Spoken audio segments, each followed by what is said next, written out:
Some people don't disappear, they just grow quieter. Harrison Ford hadn't flown in over a decade. Not since the day the sky took everything but his life. But when the radio crackled with a voice lost in a storm, something inside him shifted.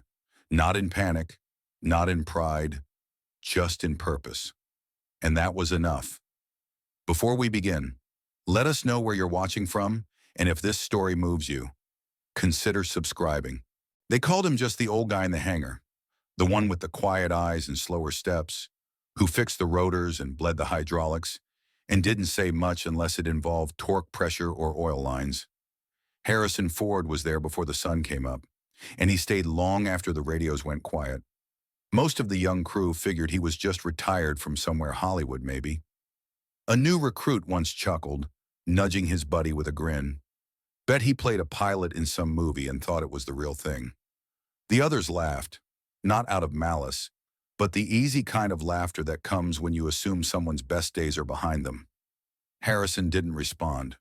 He was across the room, wiping his hands with a gray rag stained from years of engines that had lived and died in his care. The joke hung in the air for a second longer, then faded like breath in the cold. He reached for his thermos, took a slow sip of coffee that had long gone cold, and walked past them without a word. No reaction, no defense. Just a man moving with quiet purpose. Outside, snow was falling again, thick and steady, the kind that blanketed the sky and made the world feel like it had been holding its breath. Harrison stepped into it like he belonged there. The door swung shut behind him, and in that silence, in that simple absence of protest, there was something heavier than any answer he could have given. Because sometimes, the loudest truth is the one no one hears until it's too late. The hangar always hummed before sunrise, not with noise, but with a kind of quiet energy, the kind that came from routine so familiar it didn't need announcing. Harrison Ford moved through that space like a man tracing the inside of his own mind, deliberate, precise, and alone. He never rushed. Each tool returned to its place. Each bolt turned just enough. The choppers were lined in their bays, waiting, but his hands never trembled, not even in the cold. The others came in waves, boots stomping snow, voices carrying stories from the night before. He barely looked up. A nod was enough. If they spoke to him, he answered with a gesture or a word or nothing at all. It didn't matter. They didn't expect much from the old guy. He was just the mechanic. That suited him fine. Maya watched him sometimes from behind the parts desk. She was new, sharp-eyed, the kind who noticed what others didn't. Like how Harrison always checked one bird more than the rest, a Bell 412 paint-chipped. Left corner strut always running soft. No one used it. It hadn't flown in years. But every few days, he'd climb into the cabin, run diagnostics, tighten things no one else bothered with. Then he'd sit in the cockpit for a minute longer than necessary.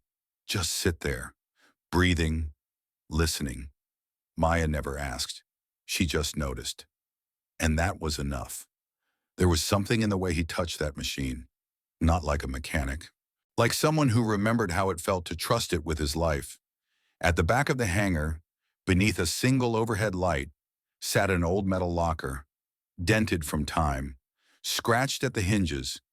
Harrison opened it only once a week, maybe less. Inside, behind a roll of cloth and a tin box of washers, was a flight helmet matte black, visor scuffed, chin strap frayed with age. He looked at it like you might look at a photograph you don't have the courage to throw away. Then he closed the locker, slow and silent, and spun the key in place. Click. Maya saw him do it once. He didn't know. Or maybe he did, and he just didn't care. The silence was his armor, his method of keeping distance. It kept people from asking too many questions, from looking too closely. And it worked. For years, it worked. But silence has a weight, and some stories, no matter how long you bury them, don't stay buried. They wait, quiet and patient, like that chopper in the corner, like the sky outside the hangar doors, cold, vast, and watching. The wind pushed against the hangar doors like something alive, clawing and howling down from the mountain pass. Inside, the space was still except for one sound. A slow, uneven sputter from the nose of the Bell 429, its ignition sequence faltering, then stopping altogether. Harrison stood a few feet away, wrench in hand, unmoving. That sound shouldn't have meant anything. Machines fail all the time. But this one, it hit something. A tone buried in the past. A rhythm his bones remembered before his brain did. The wrench dropped to the floor. And for a moment, the cold wasn't from the Wyoming air. It was from another place entirely. Another winter. Another crash. His boots sank into snow soaked in jet fuel. His gloves were torn. The rotors still spun, lopsided and dying. There was shouting in his headset, short and clipped. Then nothing but static. Smoke coiled through a busted canopy. He remembered the heat first, then the silence. A heavy, suffocating silence. And the weight, God. The weight of being the only one left standing when the smoke cleared. The bird had gone down hard, skidding across a frozen ridge like a stone skipped over water. The nose crumpled on impact. The tail caught fire. They had tried to keep it airborne, screaming positions, calling altitudes, but everything was falling apart. He remembered reaching for the emergency throttle, remembered shouting the name of his co-pilot even as the instrument panel went black. They didn't make it. None of them. He crawled from the wreckage on elbows and grit, dragging breath into lungs that felt like they'd forgotten how to work. And when he turned back, when he saw what was left, he knew something had broken in him that would never be fixed. The metal came later, a folded flag, a citation in a frame he never hung. He buried the paperwork in a drawer, alongside the watch they returned to him, still ticking, still alive. Just like him. Harrison exhaled, slow and shallow, and turned his eyes away from the chopper in front of him. The hangar felt colder now. He walked to the back, to his workbench, pulled open the top drawer. There, tucked beneath a notebook and a faded checklist, lay an old photograph, edges curled, colors muted. 6 men stood shoulder to shoulder, flight suits half zipped, smiles crooked and easy. His hand hovered above the photo for a second, then picked it up. His thumb traced each face, stopping briefly on the man standing second from the right. Himself. Younger. Eyes brighter. Before, he slid the photo into a small envelope and placed it inside a tin box, then closed the lid. No ceremony. No pause. Just the quiet, familiar sound of something being hidden again. Harrison leaned against the bench and let the silence return. He knew what they thought, why he never flew anymore. They assumed it was age, caution, the hands that weren't as steady as they used to be. But it wasn't that. It was never that. The truth was harder, colder. It wasn't fear of dying that kept him grounded. It was the weight of surviving. Because when you walk away from a crash, no one else does. It doesn't feel like a miracle. It feels like a debt. One you're not sure you deserve to repay. One you carry with you every time the engine turns over and the sky starts calling again. He looked toward the corner of the hangar, where Eagle 4 sat under a faded tarp, the machine no one else touched. He had kept it clean, oiled, flight-ready, just in case. Though he never said in case of what. Maybe part of him was waiting for the right storm, or maybe he was just keeping the ghost close, in the only way he knew how. The wind screamed louder outside. A flurry of snow blew in through the draft in the hangar wall. Harrison didn't flinch. He just stood there, staring at the machine he once trusted more than himself, and let the past sit with him a little while longer. The storm came in fast, faster than anyone expected.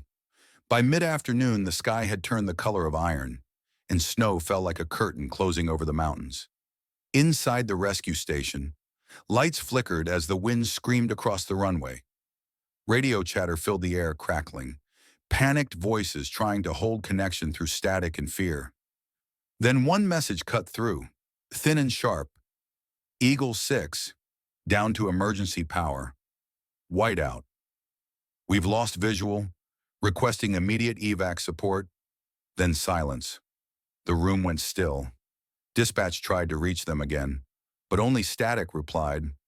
Maya stood frozen near the console, eyes darting across the screen. 3 crew members were out there. 3. And now they were just a red dot blinking against a screen that couldn't decide if it was tracking them or losing them altogether. One of the pilots tried to get airborne, but his rotors iced over on the pad before he could lift off. Another had already been flown out that morning after slipping on the tarmac, his arm in a cast. The rest, they were already in the air, scattered in every direction, chasing other emergencies. The hangar felt suddenly too small, too quiet. "We need someone in the air," the station chief said, pacing, his voice rising as panic crept in. "We need someone now," but there was no one left. No one cleared. No one with hours logged in these mountains. Not in this storm. Maya looked toward the far end of the room. Harrison Ford stood by the window, unmoving. His eyes watched the snow slide down the glass in long, slow streaks. For a moment, she said nothing. Then, quietly, like a breath she wasn't sure she should release, she said, "He's flown in worse."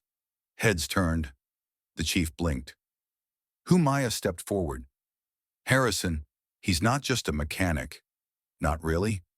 The chief laughed, short and hollow. "Ford, he hasn't flown in, but he has." She cut in, firmer this time. "You've seen the way he keeps Eagle 4? He knows every inch of that bird. He's the only one here who can fly blind and land clean. He's the only one who might even try." Silence followed, the kind that wraps tight around a room when there's only one answer and everyone knows it, but no one wants to say it out loud. The wind rattled the walls. Another burst of static came through the radio, then a single line. "Eagle 6. Losing heat. Batteries low." The voice was thin, breaking, then gone. The chief turned toward Harrison. He didn't speak, just stared at him, waiting. Harrison didn't move, didn't answer, but something in the room shifted. The way eyes lingered on him now, not in mockery, not in dismissal, but in hope. Real, desperate hope, the kind reserved for last chances. And suddenly the old man who fixed bolts and wiped grease from his hands wasn't invisible anymore. He was the only one left. The room was small, windowless, and quiet. Tucked behind the main hangar, it was where Harrison kept the tools no one else used, the logbooks no one asked about, and the past no one dared to touch. The door was usually locked, the key always in his pocket. But today, it hung open. Light spilled in from the hallway, catching dust in the air like floating memories. Harrison stood with his back to the door, hands resting on the edge of the workbench. He hadn't moved since the call came in, since the room turned toward him like he was the answer they'd all forgotten they had. Behind him, footsteps approached, soft, hesitant. Maya stepped inside, holding something in her hands. She didn't say his name. She didn't need to. She crossed the room and placed a photo on the bench beside him.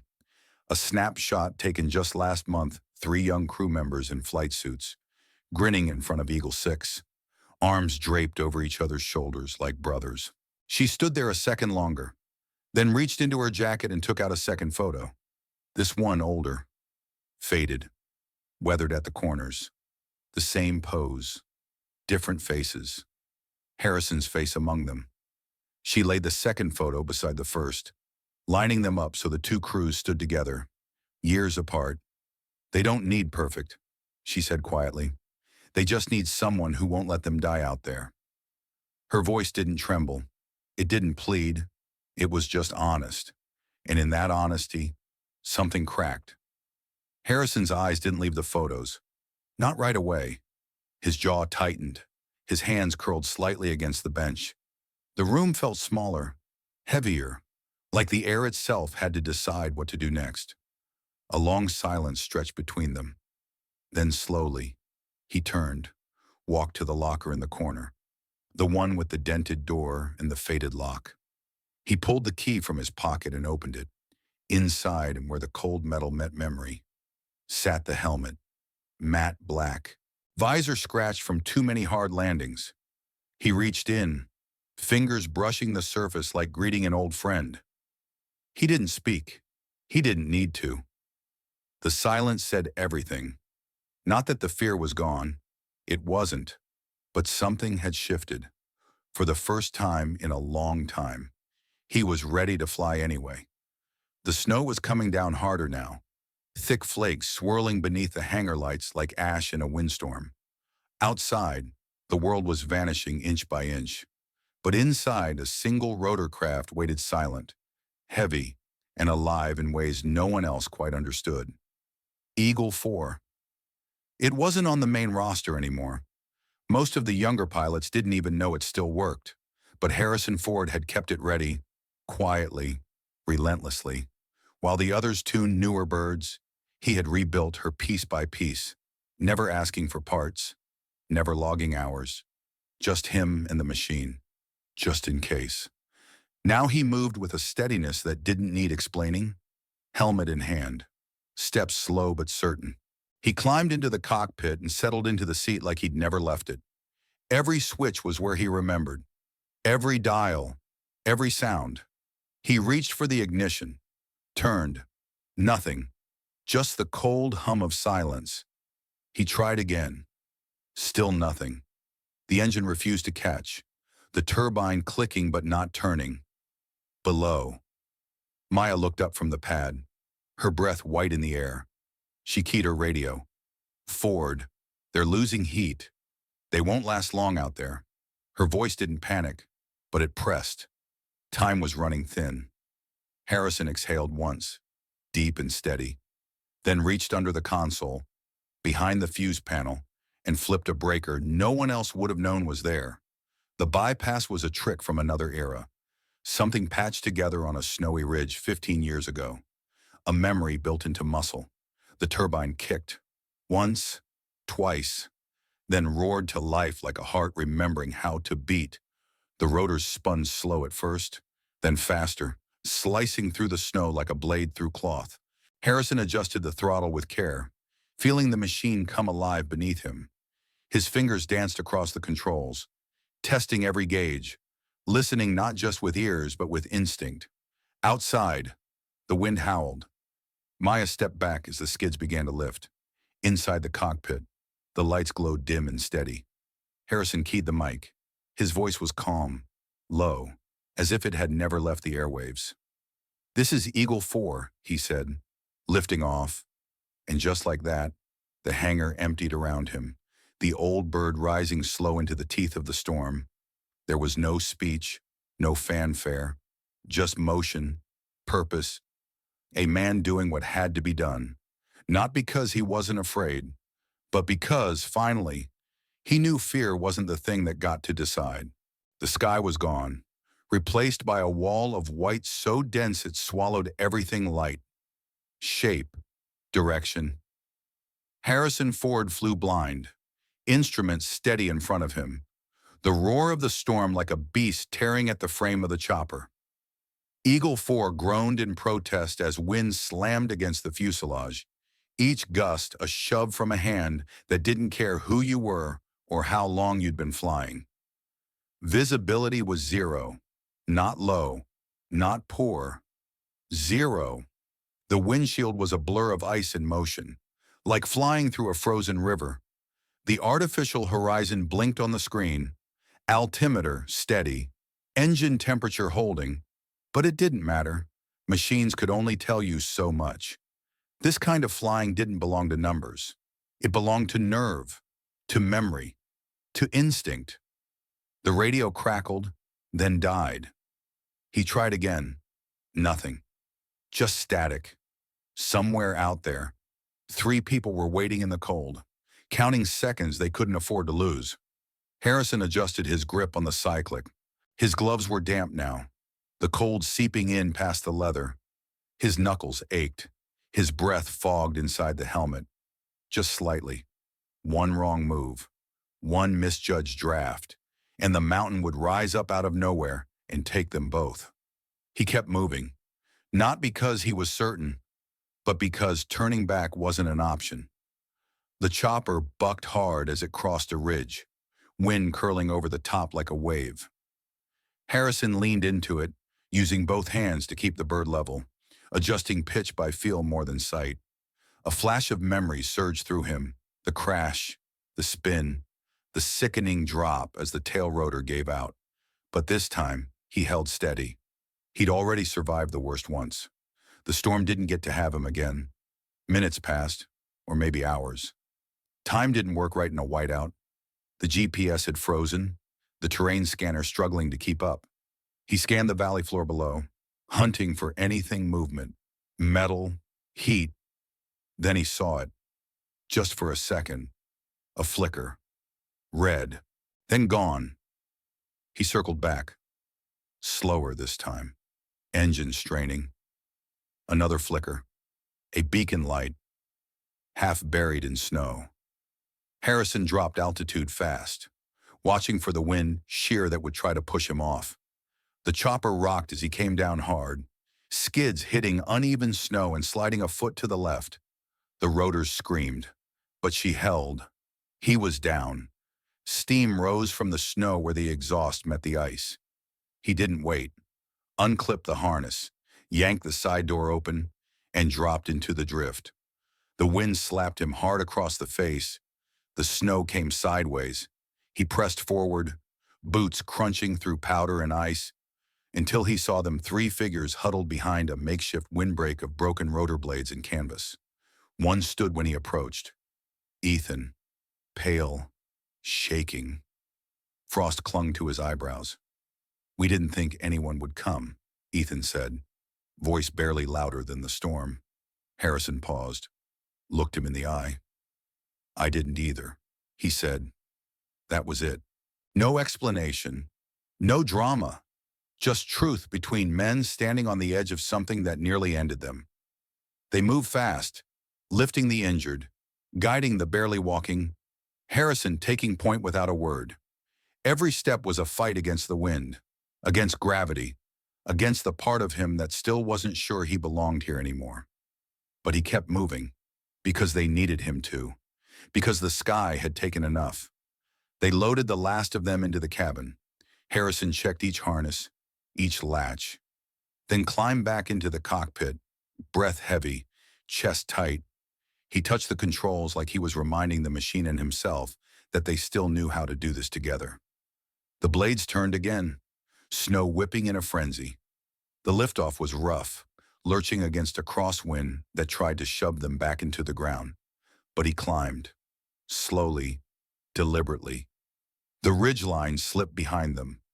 Below, only snow. Ahead, only storm. But inside that cockpit, there was calm. The calm of a man who had nothing left to prove, only something left to give. And he gave it, every second, every breath, every mile back to safety. Not as a hero, not as a legend, but as someone who had fallen and chosen to rise again, not because he was fearless, but because fear had finally stopped winning. The snow was softer by morning, no longer a storm, just a steady hush falling over the airfield like the world had exhaled. The sky cracked open with a hint of pale gold, not quite sunrise, but close enough to remind everyone that the night was finally over. Eagle 4 touched down with a low groan, skids settling into the icy pad outside the hangar. The rotors slowed, blades cutting through the dawn like whispers now instead of thunder. Harrison Ford sat still for a moment in the cockpit, his hands resting on the controls, breath fogging in the silence. He didn't move right away. Not until the cabin door opened behind him and he heard someone calling for stretchers. The crew climbed out, cold and aching, but alive. Medics moved quickly, lifting bodies, checking pulses, wrapping blankets around shoulders. But no one said a word to him. Not yet. Not until he climbed down. And when he did, the air around the hangar shifted. Not loud, not fast. Just a quiet, collective awareness. Every head turned, the mechanics, the dispatchers, the kitchen crew. They had all heard by now. Word moved faster than snow. No one clapped. No one shouted. They just stood there, eyes steady, like something sacred had just walked past. Ethan stepped forward, limping, one arm in a sling. He didn't try to smile. He just met Harrison's eyes and said, "You saved all of us." Harrison gave a small nod. Nothing more. As if he couldn't accept the words but wouldn't reject them either. He turned back to Eagle 4, reaching out a gloved hand to rest against the metal frame. The skin of the chopper was cold, slick with frost. His palm stayed there a moment longer than it needed to. Fingers curved gently, as if the machine itself had carried more than weight last night. He leaned in close and whispered, just loud enough for the wind to carry it away. "Still worthy." He said it like a truth he hadn't dared believe until now. Behind him, Maya stepped closer. She didn't speak at first, just stood beside him, watching the sky begin to brighten above the mountains. Then, softly, she placed a hand on his shoulder. "Not everyone has the courage to come back," she said. "But you did." He looked at her, eyes tired but clear. There was something unspoken between them, something older than either one could name. Not about glory, not about pride, just about showing up when it mattered. Inside the hangar, the normal rhythm of the station began again. The buzz of generators, the scrape of boots, the low murmur of coffee brewing. But around Harrison, there was still space, still silence. A respect that didn't need applause to be heard. He walked across the pad, not faster, not taller, just he's steady, and the others stepped aside to let him pass. Not because he asked, but because now they saw him. Not the old man in the flannel shirt, not the mechanic in the corner, but the man who flew through a storm to bring others home. Not for fame, not for redemption, but because something in him refused to let them be left behind. He didn't wait for thanks. He didn't need them. He'd flown back into the place that broke him and walked out the other side whole. And for the first time in a very long time, the sky didn't feel like a punishment. It felt like a promise. If you enjoyed this story, let us know in the comments, and don't forget to like, share, and subscribe for more inspiring stories.